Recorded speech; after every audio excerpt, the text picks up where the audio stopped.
What's going on YouTube? Joshua Wade here, and I want to thank you for taking the time to check out this video. And today we are talking about Universal Audio's Luna, which is a DAW that I have been kind of messing around with for the past 2 or 3 weeks. You haven't really heard anything from Universal Audio as far as their YouTube goes, but then they come out with the new 1.4 update, which really got me interested in it again because I think it kind of sets a pace for the direction that Universal Audio might be taking Luna. And for those of you who do not know, the 1.4 update basically detached your Universal Audio Apollo from the computer. You do not need it. You can use any interface with Luna now. Now, to be clear, you still have to have an account with Universal Audio and you have to have an eligible Apollo registered. They might change that later down the road, and I hope in the future they will make it eligible basically for anybody who has any type of UA hardware, kind of like what PreSonus does and like Focusrite. If you sign up with them and you register,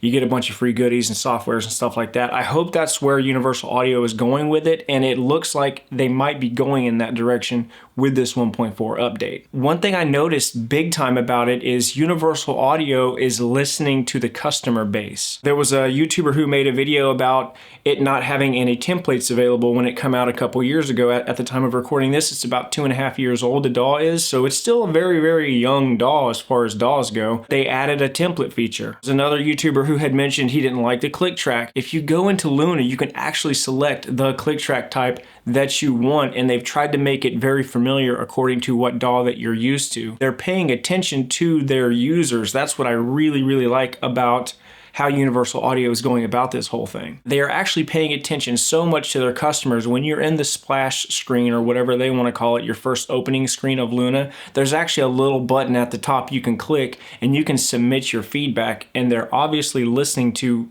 their customers because a lot of the features that they're putting into Luna were features that people were asking for in messages or YouTube videos or in the YouTube comments. Universal Audio is actually listening, which is more than I can say for a lot of companies out there that make DAWs. So now that all of the good stuff is out of the way, and you know that I like Luna and I like Universal Audio for what they are doing and they are trying to do, here are some not so great things about it. I haven't seen Universal Audio post on their YouTube about Luna in a long time. Now, if you go to their YouTube channel and you check out their past videos based on Luna, the earliest ones are about a year ago. And then when 1.4 had come out, it was very quiet. They didn't really let a lot of people know. The only videos I've seen up to the time of recording this is third-party videos, videos from other people who use Luna. They're like, oh my God, 1.4 is out, and rightfully so. It's a badass upgrade, but you don't hear much from Universal Audio about it. They're all like, oh hey, yeah, we updated it. You updated it to detach the interface from your computer, and you can still use Luna with other interfaces. That's a big deal. I think they should have made a lot more of a media presence about that, and they didn't, so that makes me kind of nervous. Now, the reason they might not have posted anything yet, and I emphasize yet, because I have a theory that with the Winter NAMM coming up, they are going to change some things around so you can use Universal Audio with all of their interfaces or all of their hardware. Like I said previously, I think they're going to have it set up to where even if you buy one of their $100 interfaces, $120 interfaces, I think you're going to have access to Luna if you have a Mac. Cue the second kind of nervousness on my end.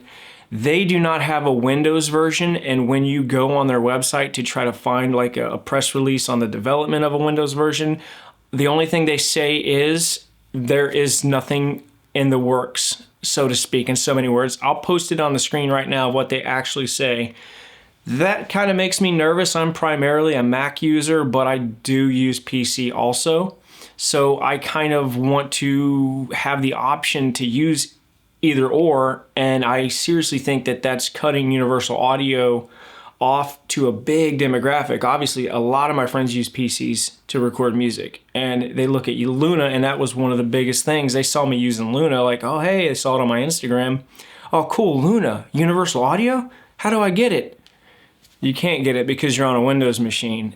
Even if you have an Apollo USB that you paid good money for, there's no Windows version of it. So those are my main hang-ups on Luna right now. I am not using it at its full capacity just because I'm still on Logic, and I'm actually kind of playing around with Cubase a little bit because, again, I'm experimenting with a program that's available on both Mac and Windows, not just Logic anymore. I'm actually trying to broaden my horizon so I can use my PC as an audio workstation if I wanted to. So Universal Audio, please develop a Windows version because I know a lot of my friends would love to see it. So there's definitely a market for it if you do it. But that's gonna do it for this video, guys. Hopefully you got something out of this. Continued support is greatly appreciated. So if you want to, hit that thumbs up for the YouTube algorithm. If you feel like it, hit the subscribe button, and I will see you guys in the next video. Have a good one.